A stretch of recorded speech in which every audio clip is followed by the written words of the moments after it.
Greetings, my loyal subjects. We have returned for episode 122 of the post show, and I will drop the voice now. What do we cover this week? We get into it. You've seen the episode title. You've seen the description. I don't even know why I bothered doing these intros. Mushoku Season 2, Episode 16, Kaiju E3. Grant, like a madman, went and watched To Your Eternity Season 2 in one sitting. No, I don't actually know if it was in one sitting. But he took one for the team, and he gave us a very solid review on Season 2 of To Your Eternity, and now I think I might watch it, so take that for what you will. He also blitzed through Shogun, but don't worry, no spoilers. We only talk about it of Shogun up to Episode 5, because that's where I'm at. And then I rant and rave a little bit about Parasyte The Grey. I'm up to Episode 3.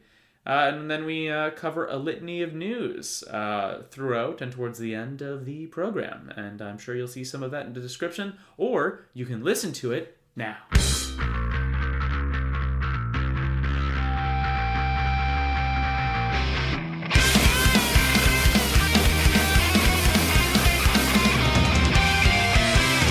Oh, hey there, Grant. Hey, Dave. How you doing there, fella? Oh, not too bad. Inside, just had a coffee. I'm warm, ready to pod. You're such a degenerate. I'm telling you, dude. Like, just before this podcast started, I was telling Grant that I'm in this cycle of, every time I have a weekend out, I'm like, oh, okay, so I should quit drinking. And then, you do the shame exercise for a couple days. Yeah. And then you rinse and repeat. But my drinking habits are nothing in comparison to your drinking coffee in the evening habits. You're a sick person. Yeah. I'm not trying to say I'm missing I don't know. I don't know what it is. If there's, I don't know, maybe it's ADHD. I don't know. Who knows what it is? But I will have a coffee and then just go straight to bed. No, there's no, it's no issue. And I tell Leanna that. She's like, that's not, it's still affecting your sleep. And she is right. I know for it's sure. not. It's the quality of the sleep is not 100%. But the fact that I shut my eyes and it's out, it's over. I wake up the next day. It just, a nice hot coffee is not going to affect that happening. So it's hilarious. It doesn't make any sense. No, I know. It's awful. Well, it's not. It's kind of nice, but I'm sure one day, my freaking, I'm just going to, a little spark in my brain. Or maybe on the tummy. I would have figured, I can't do it because of my stomach that late. Do you want to just talk about our medical ailments for this pod? Yeah, we could do that. Yeah. Let me pull up my chart here. What do I got? But no, I do love, I wish I liked tea sometimes, because I love a hot, a nice cozy beverage on a sultry winter evening, which, most of our evenings as Canadians are sultry and winter. But yeah, I don't really like tea, so, you know what I mean? Oh, no? No, I'm just not big on it. Do you remember David's tea? Yeah, I do. What happened to them? I know they're still around. I still see them, but they're not as everywhere as I think that they were. They're not as prolific. I'm guessing. I don't know. This is an anecdote. I think most people just don't want to have to do the loose leaf thing. I think that's a very niche. It's kind of like espresso. I guess people either go to a place and have that made for them, or they do it at home. And, if there's a bit of a buy-in. I know the tea's a little different than fancy. No, but there is a classes system. You're right. There is your entry level. Hey, just throw the there's that brand I always get. It's the drugstore brand of tea. I don't even know. Red Rose. That's what I usually get. Yeah, something like that. You know what I mean? I am. Yeah. And there's Orange Pico there or whatever. Yeah. Oh man, I like that. Go ahead. Let's keep talking. I do find when I'm sick and I'm drinking a ginseng tea or something like that. When I am better, I will continue to drinking for a week plus, and then I'm okay, now I'll make the switch back to coffee, and it's just one of those things where I find if I'm sick for more than a week kind of thing, I end up drinking tea for an additional period of time afterwards, and that's usually where my tea. That's true. I think I've done tea strictly for medicinal purposes, similar to that. I think I've done kind of lemon tea with a little honey or something for a bad sore throat. And this is kind of making me want a hot toddy. Yeah, dude. I was just about to say that. Get a little bourbon in there. Get a party going. What is a hot toddy? Is it just those three things? It's hot water, lemon, hot water, lemon tea, and then bourbon. Oh, really? Okay, wow. Or sorry, tea, lemon, honey. Sorry, tea, lemon, honey, bourbon. Yeah. You like bourbon? You drink a lot of bourbon? No, I don't. No, I remember in like I'm 21. I was like, I drink. Same. So I think there was like a bourbon craze, and it was just one of those things. Like I didn't like it then, and I kind of just grew up, and I was like, you know what? I like rye. I'm a rye guy for sure. Yeah. A good thing of Wiser's gets me going there. Man, I was brown stuff. I took out my team recently, and they had bourbon lemonade. And you would think maybe iffy. It was one of those drinks where you're like, I could down 7 of these motherfuckers. Like, it was so because good. There's so much sugar. It has nothing to do with the bourbon. No, I like to think that they towed the line really well. Yeah. I like to think so, yeah. But it's funny too, right? Like, I think I showed you, there's like an ASMR account on Instagram. I think it's literally called like Whiskey ASMR. And it's just this Japanese dude who... all he does is you watch him, he carves ice with a knife and then makes a whiskey highball. And it's wordless. And he does all types of Japanese whiskey. And then, so of course, I was like, oh, I'm going to get some Japanese whiskey, make a whiskey highball, right? I did it. I followed the instructions. I was like, it's better on Instagram. I don't actually like this. That is the experience of being an adult, though, and seeing on Instagram, like, oh, wow, I'm going to try that. And 9 times out of 10, it's like, eh. Yeah. I don't trust Leanna. We went through, oh my God. Well, I promise we'll get to anime in a minute. No, we're good. It's going to be medical ailments and food. There was, like, we kind of swore off, like, no more Instagram recipes because they're all dog shit. It's all edited, and, like, there was one, I was convinced, I was like, there's no way this is the same recipe. This has to be something else. And they just took a photo of that as, like, the end kind of product, or, product. And I was like, this is fucking insane. I hate this. It's so much wasted money. And, half the online websites are no good either. And, there's a billion cookbooks, so it's just... figure it out for yourself, I guess. But I think Instagram's good for. You don't have a cookbook? No, but I also don't really cook. Like, I mean, I cook, every day, multiple times a day. But like, I have a very peculiar fuel relationship with food. You know what I mean? Sure. Like, I think I cook nice meals for myself and no one else. I want to say 4 times a year, once quarterly. I do it quarterly. I love cooking for other people. I love cooking for you guys. Whenever we see each other. I don't know. I think I associate cooking with, like, same thing, like getting the family fed or whatever. But I really enjoy, like, hosting and, like, feeding people. Like D&D nights, there's always, like, the chili. Oh, God, you're soup chili. Or something. Like, there's, whether it's, we make homemade pizza nights. Like, we have this thing where Corinne will, like, make, like, a fake restaurant in the house. I think you guys might have been there for one of those. And she, like, makes a menu of, like, the stuff that we're clearly having for dinner. And I don't know, it's fun. That's cute. And hosting people and all that. But you should cook more, dude. It's good for the soul. We should do some D&D chili. And by we, I mean you should do all that and I'll attend. Yeah, I'll gladly, dude. Any opportunity to cook some chili. Good. Okay. All right. Anime, I guess. What do you want to start with? Dave, it doesn't have to be anime for the record, because I have live action stuff too.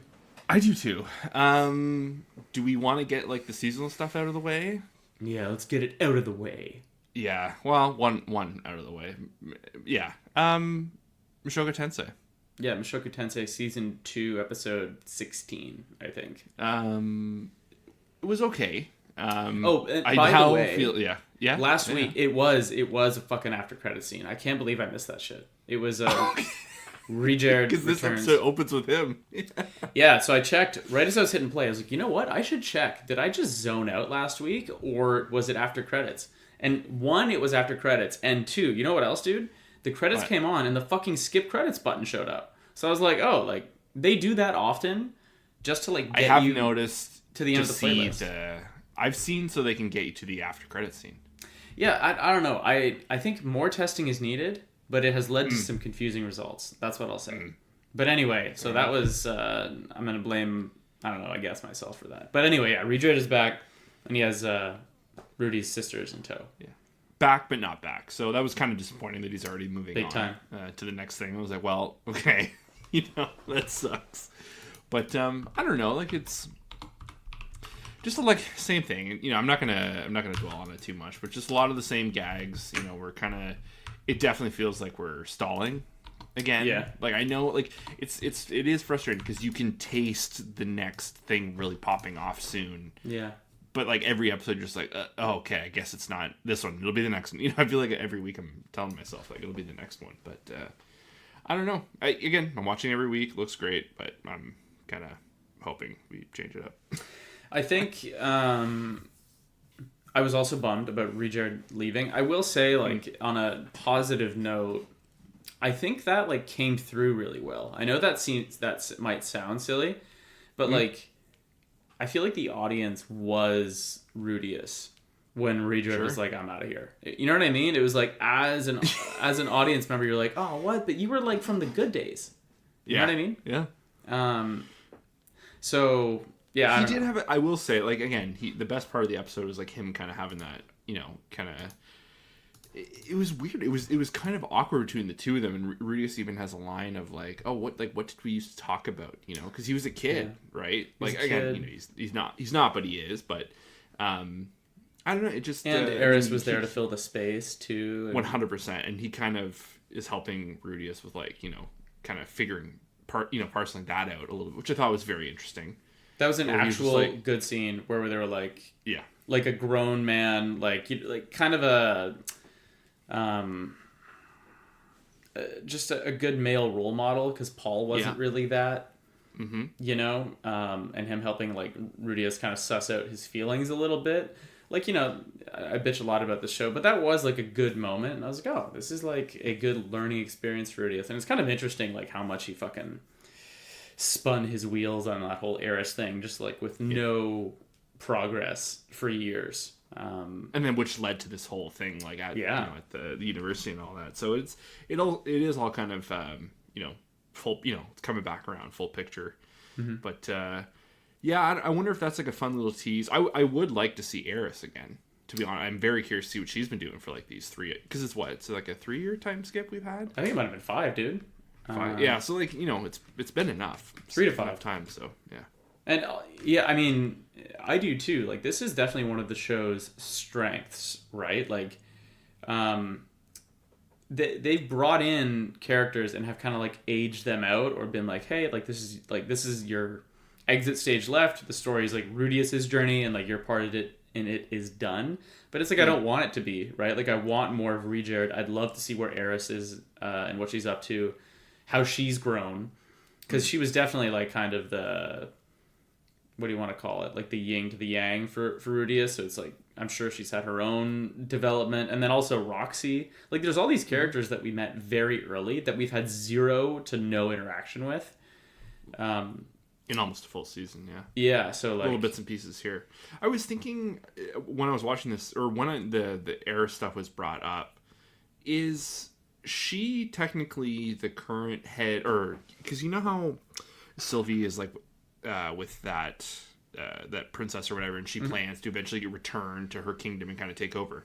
Yeah. Is that also the is that the same country that Eris, where her family was running it? Oh boy, good question. I have no idea.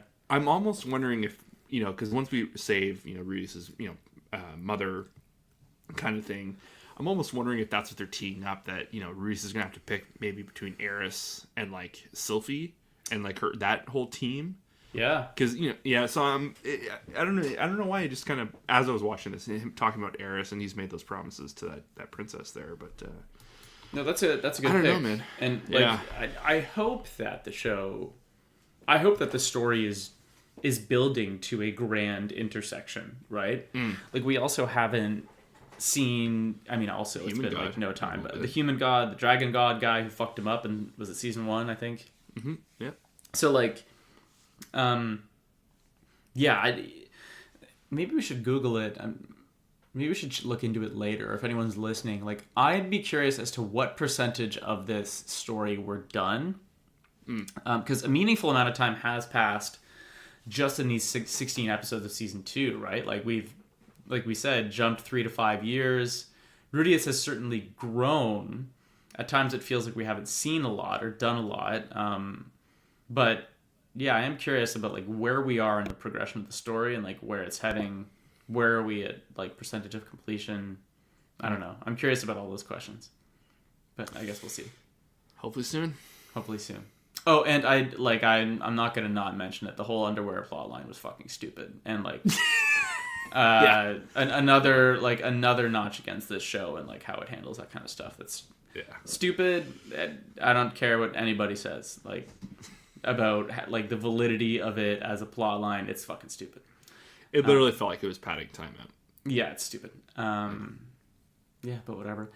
But I will say there's certainly I do appreciate the contrast between his two sisters. Oh yeah. Aisha, Norn, and Norn being kind of isolated, sad, depressed, going to the magic school, all that. Like, it's interesting watching him being like, oh fuck, like, Sylphie and I were kind of playing house, and now I've like got like two fucking teenagers. It's interesting to watch him like flounder and have to try and figure out how to resolve all this. So yeah, I think that's like an angle I wasn't expecting. I had a stray thought because we haven't really had a lot of time with the two sisters. A couple scenes here, a couple scenes there. I'm almost wondering. Maybe I'm not. Maybe I'm grasping at straws here, but I'm like, I wonder if Norn is also like an isekai situation. Because like she's like very. I know she doesn't like him because he hit Paul, right? And it kind of all stems from that, right? But there's something about like their relationship and the way they're not clicking, kind of makes me think there is something more there other than like because it's a great. That's a super interesting theory. Yeah. I don't know why. It just kind of same thing. The second I saw the two of them interacting with each other, like there is something amiss here, more than what she says, but. Yeah, that's always interesting because I'm still new to the isekai stuff, relatively speaking. But you're right. I mean, it was such a twist when that Nana Hoshi character came in, and it was like, wait, what? You can do that? So yeah, I guess that's always true, right? Is like, and also there's just this giant question of like, what was it, the man god or something? Yep. That is seemingly aware of Rudius's pre-existence. And that the Dragon God guy considers him a threat. It's like this goes a little bit deeper. It's very curious. Anyway, we'll see how it goes. Kaiju episode 3. Did you watch that? I did. Yeah. Not as great episode. Not as crazy as I thought it was gonna go. Oh really? Where'd you think it was going? I don't know. Like immediate conflict between. Yeah. Yeah, well, yeah, it's like very much like the My Hero Academia, like the early days. Oh my god, it's exactly the same that you say. Yeah, it's funny. Yeah. So how did I not pick up on that? It's literally exactly the same.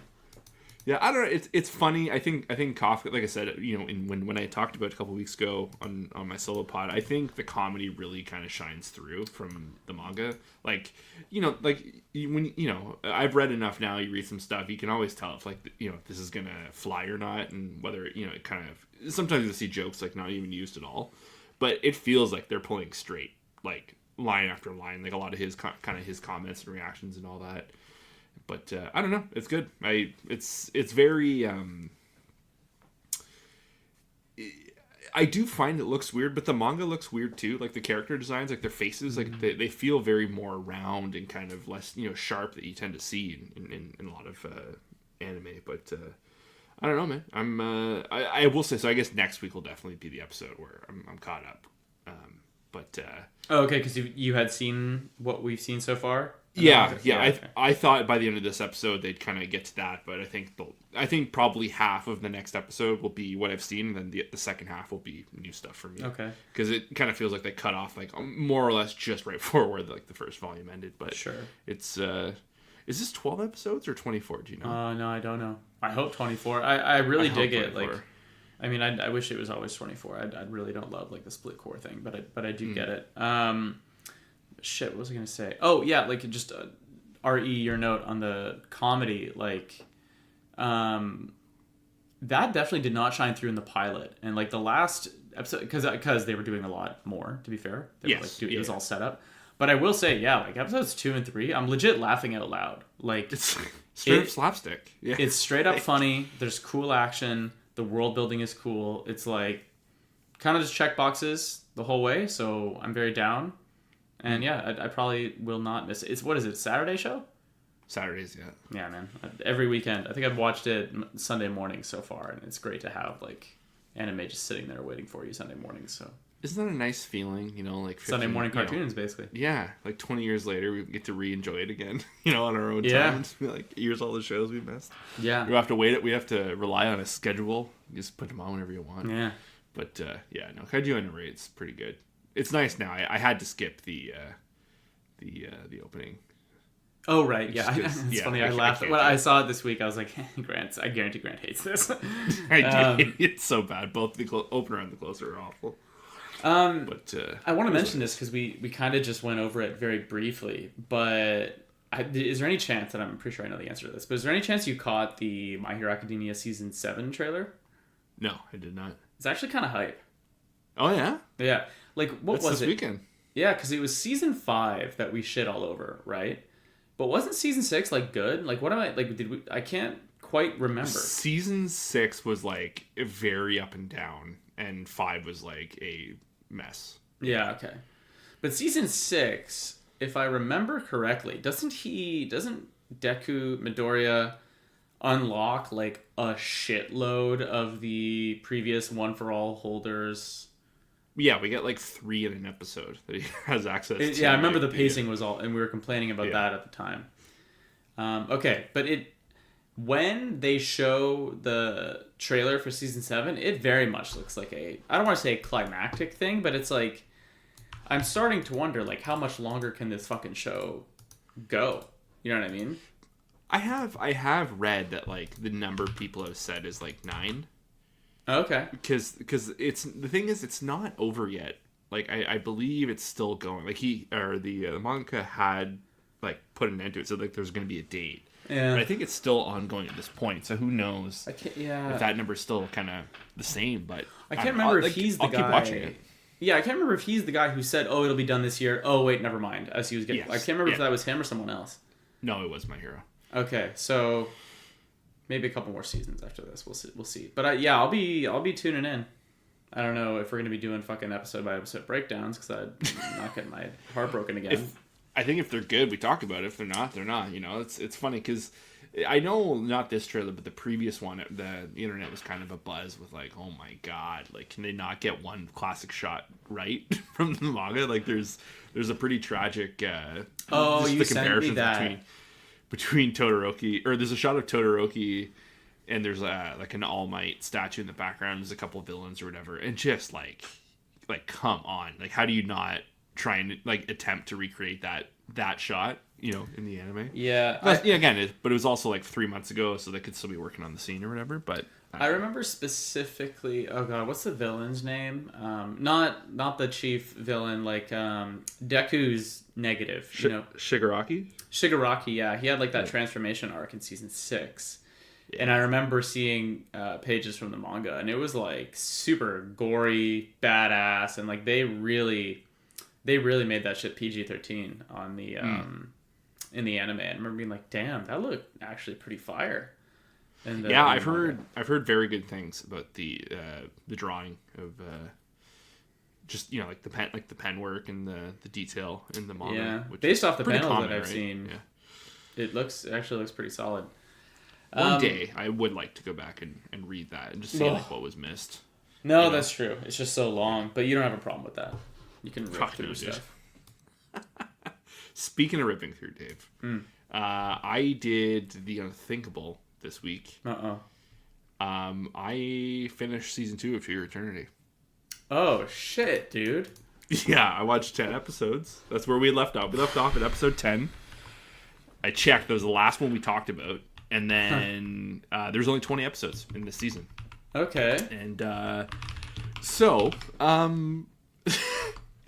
I'm not gonna get up here on my pedestal and be like, we missed out, and like we're total chumps. I don't think we did. I think there was that cell. I understand why they did what they did with that character. Remember the character Bon? He was like kind of very effeminate and was kind of like just seemed like a silly character. Couldn't he literally like see dead people or something? Yeah, it turns out very important. Yeah. very important to the story. Yeah. No, like they were placing so much emphasis on this character. I was like, okay, this must go somewhere, like, because the build was tough. Yeah, I watched it in a day actually. Like I watched 10 God. episodes in a day. Yeah, dude. I was off for work a little bit. Well, that is the thing with And, anime though. Like especially if you're ripping past 20 intros minutes. and 20 minutes. So what? That's 3 an hour. So it's 3 an hour, dude. It's a fucking Couple Lord of the Rings hours. movie. Yeah. So I will say I really, really, really enjoyed those last 10 episodes. Really? Yeah, they do. Like I'm not gonna break down the whole 10 episodes or whatever. I'm not gonna get into story details. Yeah, no major 'cause, spoilers. But a recurring thing that we have seen in the show is, like why can't he just like bring people back? Like it's like a common question to Fushi of like why can't you just like resurrect this person?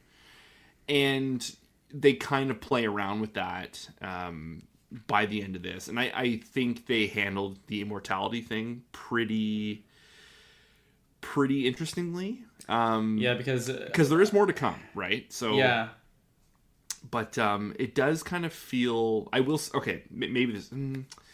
don't spoil Grant. I'll lose it. No, I don't want to spoil, but I thought maybe this story we were on was like a grand scale thing, and it kind of by the end of season 2, it feels like this was like a chapter ending. Interesting. And what is to come next is like truly unknown. Like I really have no idea where they're gonna go with that. Yeah. So I forgot. Like season 2, like Fushi's powers are like really being explored. He's capable of all types of shit. Around the time I checked out. Literally, the episode I jumped back in, half the episode is dedicated to him kind of shutting his brain off and like discovering what he can do. And it's just like a time lapse of like him.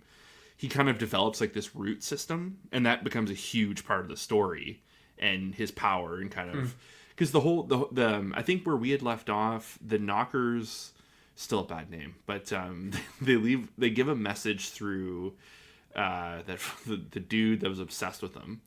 I remember that shit was fucking stupid. It gets more like misery towards the end, like a little more Stephen King, like obsessiveness, which I think they do really well. Like he just has like a genuine obsession with Fushi, more than like what the task and like his lineage kind of entails. You can tell it kind of just he as a person is just cannot let Fushi go. But yeah, so because how in like every arc they've introduced like new characters and then eventually like they pass and he can kind of turn into them. Yeah. They introduce these 3 new characters, and they're commonly referred to as like the 3 immortals, and like outside of him, has nothing to do with him. And they kind of come into the fold because they tee up that there's this city that the Knockers are going to attack in a year's time. So Bond, Fushi, and this the third guy, I can't believe I'm forgetting on his name already, but they kind of amass like an army, and they're going to protect the largest city in the world from like the Knockers. They have a year to prepare, and majority of these 10 episodes is like leading up to it. It's like a bunch of time prepping, people kind of like meeting new people, getting to know people, and then it's just like a straight up siege of the city for 5 episodes, and it is incredibly well done. I would say like if the Gugu arc was like number 1, this is probably number 2. Wow. I think. High praise. Like, yeah, genuinely by the end, like I really learned to like these characters, and like you could feel some corner cutting because I think they didn't have like a full 24 episodes, and it would have been nice. I do feel by the end of it they kind of capped off this kind of chapter that I was talking about, and there was teases of like what is to come, but like big picture, like I really don't know. Like it kind of feels like like the story was over, right? But they still have more to tell, so I'm curious what that more to tell is. Yeah, I am very glad I jumped back in. I don't feel any regret for like not having like gone week to week, because it was pretty tough watching those first 10 episodes. Like truly. Yeah, I don't think we were hallucinating. We were like, and I remember like even the discourse at the time, like the whole community was like, "What the fuck is going on?" Like it was like very confusing. But then it changed, and I remember you and I were talking of like what possibly could have, and we were just like too far past the point to like go back and look because we were covering other stuff.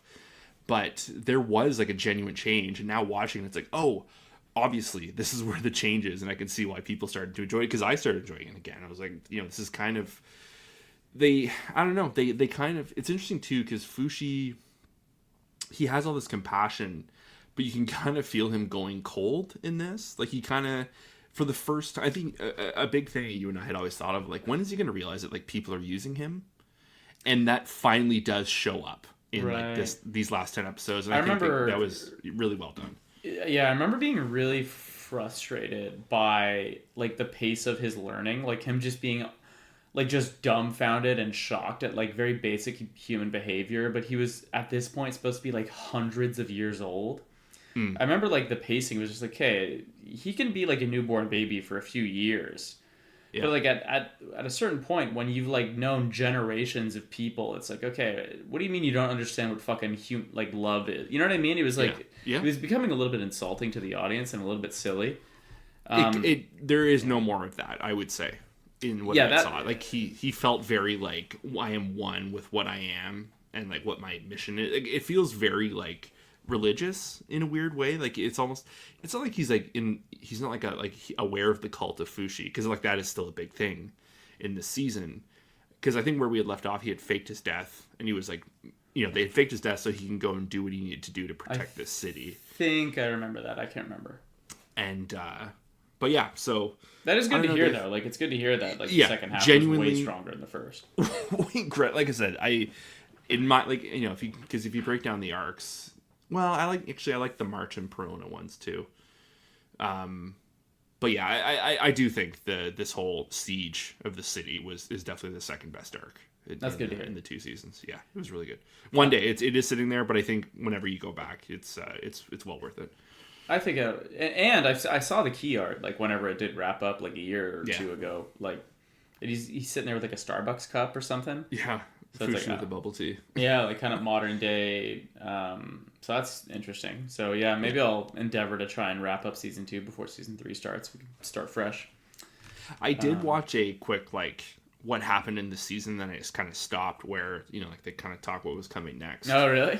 And yeah, just because like the whole character of Bon, who is like the guy that could see dead people, like I did not understand what they were doing with him at all, dude. I mean, you, me, and everybody else. I think the first his character intro was just rough. Yeah, just rough. And by the end, like he's this. They kind of go away with that almost like it's like his character changed, because he kind of I can't. That's the one thing I can't remember is like if he was on the brink of death, and Fushi kind of like helped him get water, or that he was like the first time.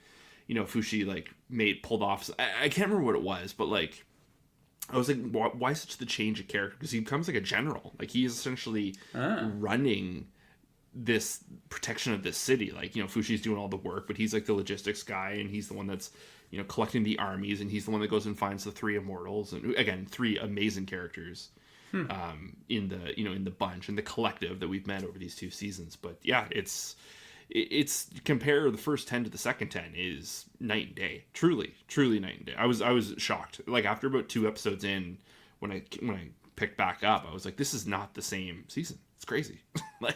No, that's good to hear. Yeah. I'll probably get back to it at some stage. Like I said, maybe ahead of season 3. Did you get a chance to watch any Shogun? Dave, I watched all of it this weekend. Holy fuck! Yeah, no way. Friday night, I fired it up. Leanna went to bed early, and I was like, oh, you know what? I should, jump back in because I know you guys are watching it. Yeah. And I went to bed at 4 a.m. Oh my god. I could not stop. I was completely sucked in. So, where are you guys at? Let's talk Shogun. We are at episode 5. Nice. And there's a small twist at the end. Well, I mean, I'm assuming it may turn into a big twist, kind of TBD. But this... what's that part again? Is Lady Ochiba? I believe she's... Taiko Air's mom shows up and she kind of takes control of the council. Yes. And then, what's going on with Mr. Blackthorn? His gardener was killed because... But, like, it's kind of a 2 birds, 1 stone thing. Well, not really, actually. Like the first thing is like he had a pheasant rotting outside.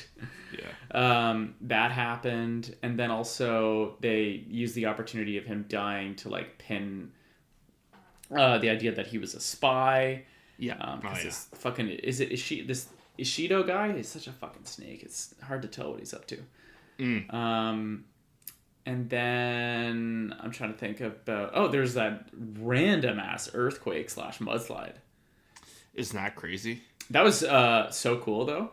Yeah. There's been a little bit of action. I would like, as far as the action goes, I've been impressed so far. Has there been? I guess they were on that hill. Did you see the training? Was there training yet? There was. I mean, like he said. Blackthorn said to Toranaga this episode, like, "Hey, like you know, it's been about 6 months. I feel like I have trained your regiment," and it was, but like most of what they showed us was just like showing them precision, accurate cannon fire. Okay, you did see all that stuff then. Yeah. I think that my favorite part actively of the show, because it's like woven into the fabric of the show, is the way they're handling translation. Obviously. I don't even think about it. It just is. Yeah. You know, like I know that sounds obvious, but yeah. But what's her name? Is it? It's Mariko and John. Like the actors have good chemistry. Unreal chemistry. I love his voice, dude. I wish I talked like that. Yeah. So 1, they have good chemistry. 2, solid performances, and then like 3, I think like the way they're writing, the way she translates for him is really interesting, and the way like this last episode they got into this tiff about their ideological differences, about like he's like, you fucking people with your routine and your ceremony, and like you don't even like, what are you even living for? Because he's upset about the gardener, right? Yeah. She talks about the veil that episode, right? Like, yeah, and it was just like such a great monologue from her, and such a great moment to see like him being like, all right, fucking enough. Like, I'm a prisoner here. I disagree with the way you guys live your lives. Like, he's such a fish out of water, and like he's so frustrated. I don't know, like these character relationships are starting to matter. I don't know. I feel like Shogun's executing. I'm like waiting sometimes for the other shoe to drop. It's like, oh shit, is this gonna fall off? Is it not gonna work well? Because I just want it to work. You know what I mean? It's one of those shows you really want. It does. Like, it does. It fires on all cylinders from beginning to end. Truly. Okay, I was gonna say no spoilers, but are you relatively satisfied? Very. Yeah, I would say very satisfied. I didn't kind of like how things played out. I was kind of surprised. I was like, oh, so that's how, like, you know, because I guess like a lot of this is like technically based on history, right? Like there's like some characters that, you know, and they're like, you know, it's not that like there's more twists and turns. It's just kind of like how the events just kind of play out and move on to the next one. And by the ending, like it was just kind of like, wow. That's just how they did it. Like, I wasn't upset. I was just like, that was kind of masterful. Didn't really see it I just felt like, oh, like, wow, you know, awesome. Like, this show rocked. All right. I'm probably gonna rewatch this soon. Wow. I think I'd like to rewatch the finale again. Maybe in time for when you want to talk about it. Yeah, or when you get to that point when you guys are there. But Sam's going away in 2 days for the weekend. Bummer. Damn, dude. But you know what I'm going to use that opportunity for? I'm going to finish Parasyte the Grey. Next, you're going to be like, oh, Dave, already binged it. And if you say that, no. I'm going to lose it. Okay. No, I definitely did not. Have you seen any more? Or no. Have you seen any of it, rather? I watched the first 10 minutes, and I was just, you know, I want to watch Shogun. And so on with that, but I will be watching it, and I got nothing left now. Okay, yeah, I did falter on Fallout. Actually, I was talking pretty high praise on it, but I am having a hard time finishing the second episode. I keep turning it off. Really, I heard they got renewed for a second season. Yeah, you see the Amazon put out some numbers. I think it's number 2 behind Rings of Power. I think it's like already like 65 million hours viewed already for it. Wow. Yeah. So. Oh, and they're selling ads against that shit now too. So yeah, I was gonna say, like, it doesn't, you know, in the past it would not necessarily. I don't want to say it wouldn't matter because like Amazon has always said that their business is like a flywheel. It's like if you buy a pair of shoes, you're also more likely to watch The Boys. It's like because everything spins the wheel. Sure.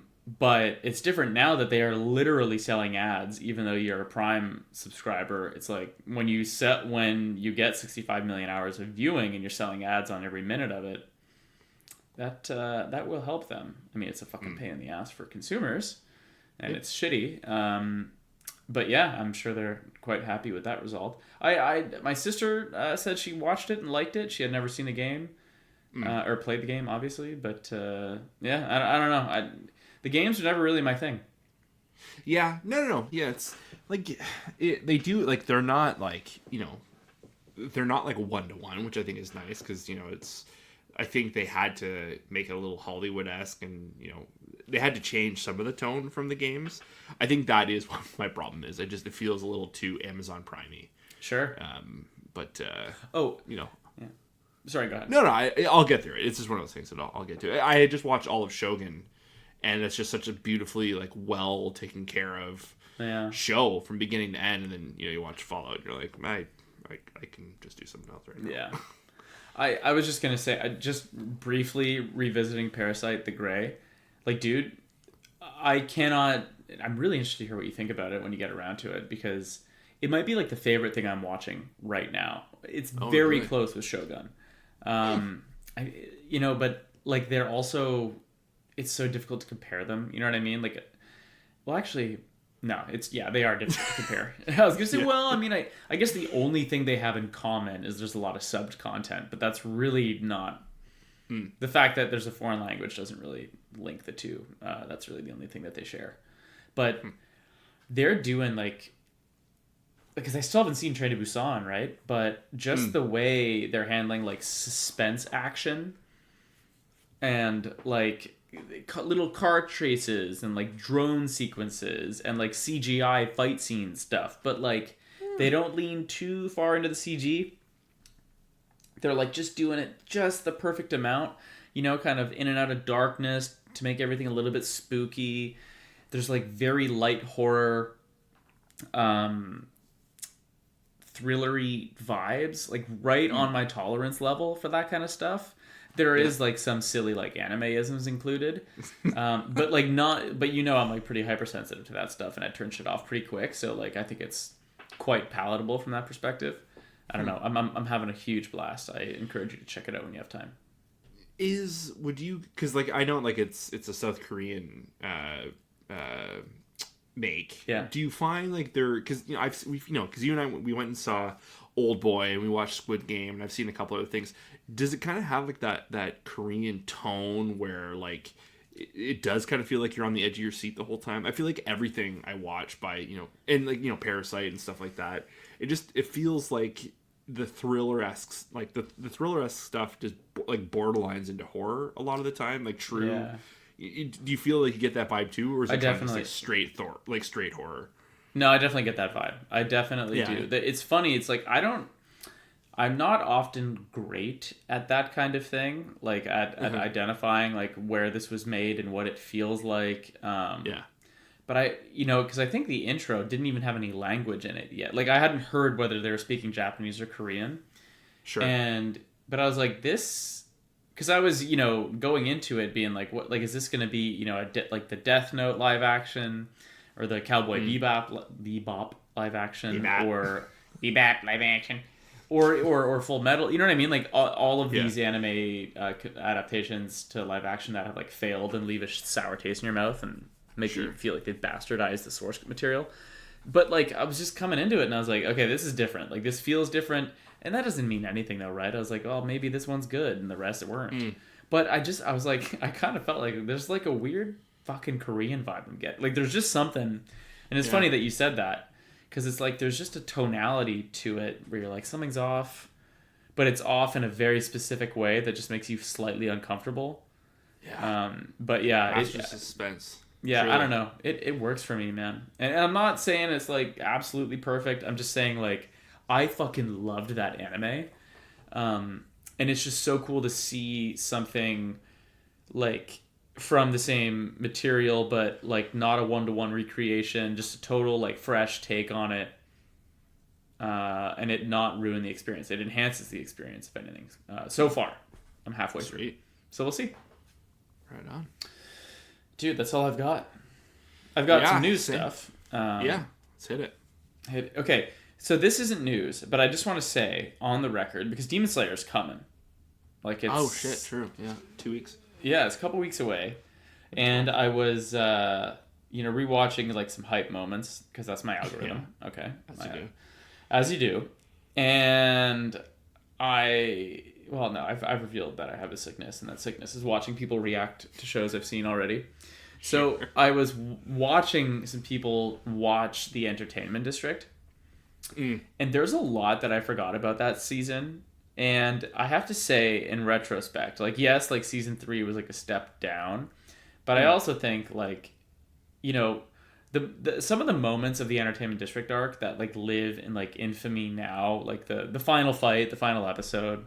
Sure. Like, it's like, yes, obviously. But what you forget is that, like, that fight between the demons and the Demon Slayers lasted maybe 10 episodes. Like, it was so long. And like, a lot of it wasn't recycled frames and materials. Like, dude, do you remember the rooftop scene of the 3 boys versus Daki with Inosuke leading the charge? 100%, dude. That's what I was when you were thinking of the other scenes. That's what I was thinking of. Yeah, like there's that. There's Tanjiro's been through it. Nezuko loses her mind and tries to eat people. Then Tengen finally shows up. Like, there's all these sequences that you're like, oh shit, I forgot about this. That's the thing. There's that big throwdown before Nezuko rages out, before Tengen kind of enters the fray. Tanjiro has that throwdown with Daki, and he kind of unlocks the new... What's the... I know you got it on the tip of your tongue. I remember, I think Vivian said it was called like awakened form or something. But like, he basically just goes Super Saiyan for a bit. Yeah, the first time he busted that out, like, just like, friggin', we were like in the rafters, like, losing it. It was unreal, dude. Like, so, but yeah. I think my point was like the number of high points, not even including the final episode or 2, like in that season, were just like kind of abnormal. Yeah. Not to say that it's like, hey, lower your expectations. This thing was good, but it was like, damn, like they would have had to bring such heat to try to top that, or even just meet it at equal at height. So it's like, I'm not saying I'm giving them a pass. I'm just saying it's not shocking that I think many people were kind of ish on season 3 when you consider how absurd season 2 was. That's all. And that is a thing that I feel maybe like you and I as viewers, and maybe people as a whole need to remember. Like, I think it's a shonen problem where there is so much of it. By design, there's so many different arcs, right? Like, all the promotion is based around like this arc is coming and that arc, wait till you get to this one, whether it's One Piece or Bleach or Naruto, all the big 3, like, Demon Slayer is in that lineage, right? And having read Bleach, like there's ones where I was like, this is dope, and I went to the next one, and it wasn't as high as what I had just read, but like, it's in waves, right? And then you get to the end, you get to the 1,000-Year Blood War, and you're like, this is like the best Bleach has ever been, So like, I'm not gonna hold Swordsmith Village against Demon Slayer, even remotely. It was just clearly a weaker season, Yeah, that's all it was. And it didn't help that they kind of, not that they fumbled the bag, but like what they were known for, like this kind of blend of the 3D and CG animation with the 2D, kind of backfired on them a little bit. Slight step down, That the fish. All I can think of is the fish. I keep catching myself saying this expression, so I'm putting myself on notice. I'm going to try and trim it down, but I think it really works here. But I think they didn't thread the needle quite well on that one. Sure. Because historically they have. You're totally right. Like you said, they were known for doing it and doing it super well. Yeah. And then I think it was just a step too far with those fish, and maybe instead of relying on it or playing into it, maybe just rejig the whole sequence. I don't know. Yeah, and also just, man, Upper 4 as a demon just sucked. Like, wait, was that the pot guy or he was 5? No, he was 5. The Mist, I liked him. Hashira versus Upper 5 was legit cool. That was good. It had legit pacing problems though. Remember, like our boy, Tokido was stuck in a fucking air bubble for about 4 episodes. Yeah. So true. That was a problem. That fight specifically would be good to go back to. It's like a full edited, like, you know, front end. Yeah, that's actually fun, and that demon was like twisted and creative and weird. Yeah, stuffing people into the pots, that was crazy. But yeah, dude, Upper 4, I think it's just like the character design, his blood demon art, all of it was just kind of like a little underwhelming. Too much. Yeah, there's too many characters. It was broken down too many times. You know, we had to count. You know what I mean? No, like, and, it's like, and not was only this one, that, was that one? Yeah, it was a lot. You know, we haven't mentioned, like, he didn't have supporting cast. Like, you didn't have Zenitsu or Inosuke the whole season, or not. You know, the vast majority of it. We had Bakugo. Yeah, we got Bakugo, and they handled his character not super well. Yeah, remember? Kind of flash in the pan moment of like, oh, the shit. He's a demon, but also keep going. Yeah, fuck off. We're moving on. Yeah, so I don't know. You know, a lot of that I think you could maybe get away with blaming the source material on. But also, you know, we've seen shows like patch up holes in the source material and rejig it a little bit sometimes. So I think it all, you know, that's kind of more case by case basis. I'm just saying. I'm super curious to see what the hell happens with this 4th season and what they cover and how much of it and the pacing. I really hope we don't get something drawn out, like a filler arc that they stretch for 8 episodes. That would blow. Yeah, at least it'll be over quick if that's the case. Well, you know, it'll leave like bad faith going forward, but you know, it'll be over quick. Because we've only got we're halfway through the upper demons. We've got 3 left. We've got Akaza, Doma, and what is it, Kukushibo? Yeah, I don't know. I don't see them again. I haven't read. I don't know, but I would be shocked if they tried to like double up again with maybe 2 and 3. Well, because the Doma and Akaza stuff clearly is like there's something there. I would be down with just like a villain arc and like watching those two hash that out. You know, for like that would be interesting to see. Yeah, give me my villain academia. You know what I mean? Yeah, what was that? What was that Slayer. arc? Villain Slayer. Demon Core Slayer. I don't know. Demon Core Slayer. No, yeah, I agree though. I'd be super down with that. But anyway, Akaza is my biggest question mark. I want to know what's going on there because like it's not like he's conflicted with like what he has done, but there is like a genuine like he fucking hates Doma. He hates Doma and like there's like it Domu? Am I saying it wrong? Doma or Doma? Maybe it's Doma. It's one of the Do guy. They're all so like apart from each other, right? Like, you know, like they all work underneath, but like they all run their own fiefs or kingdoms, or however you want to call it. But there's still like there's this isolation to him that I find very fascinating. Yeah. And like, you know, he's not like one that's running an empire or like kind of controlling others. He kind of just feels like a solitary. He is he, and like he does as he does. You know, it's not like there's machinations like Daki and whatever you know, like how they were kind of like running things in that area and kind of, you know, slowly feeding off people. Right. I'm just curious, like, you know, I would out of any of the uppers left, he is the one I would love to see like the backstory on. See, for me, it's upper 1. Like but that's like the big bad, like the right. You know, it's coming. Akaza is the one. I'm afraid, like, because the story's almost over, we don't get the proper time. I think I've seen how that plays out. I think I've seen a spoiler panel on Akaza, which is just life sometimes. You know? Yeah, just life. The way it'd be. Oh my god, it's the algorithm, dude. The jujitsu ones, man. I'll never be over that. I mean, it is what it is, but holy fuck. Yeah. Okay, I have one more thing. Let's do it.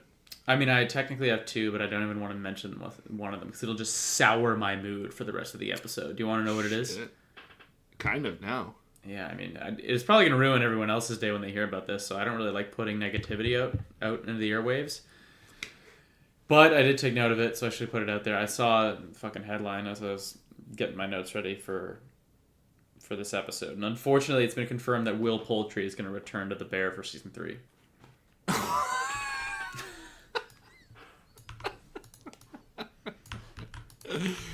Call back. Got him. It is crazy. They must not want any more awards, dude. That must be their strategy. Like, you know what? We did pretty well. Oh playing. my god. I'm just playing. Worst Fuck part of that that Guardians movie. You know what? Still haven't seen it.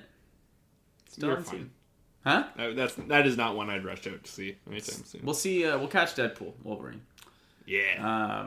Okay, last one. This is actually interesting. I mean, I don't know if there's anything you and I can do with it, but I just think it's interesting as we were just discussing, Amazon Prime and ads and streaming this and that. But I don't know if you've noticed, but Netflix is very much entering the live event streaming arena / atmosphere.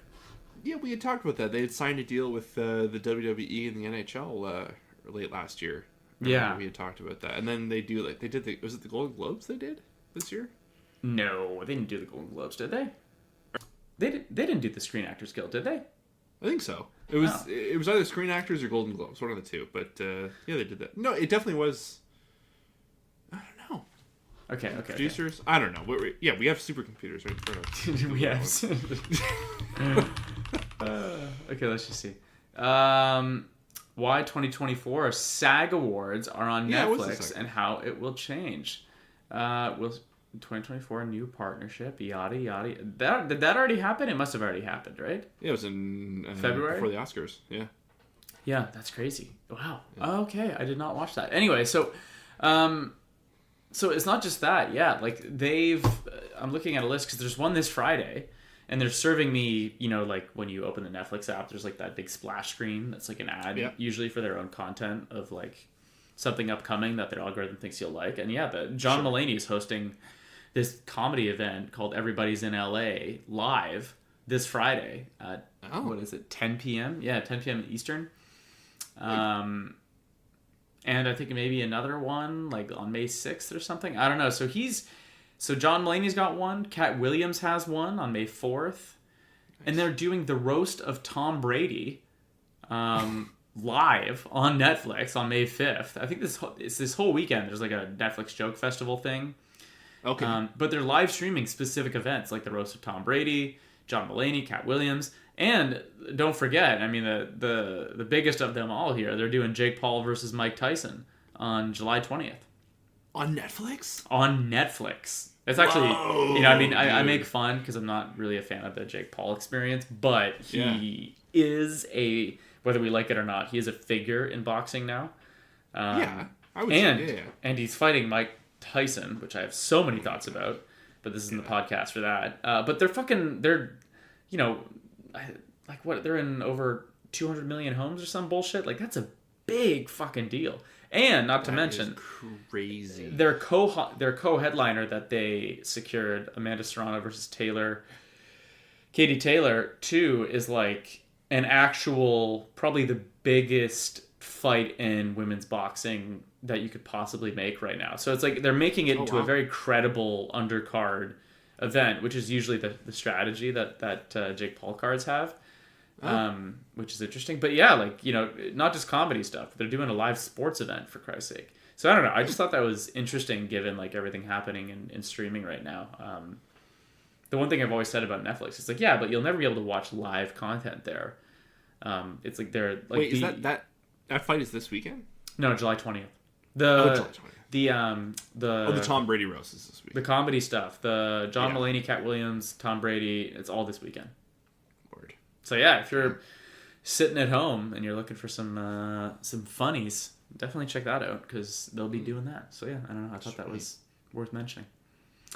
Yeah, you got your money on 62-year-old Mike Tyson or Jake Paul? And it is a professional bout, sanctioned, I should note. Oh, Mike Tyson? Yeah, I don't know. What a weird conversation to have.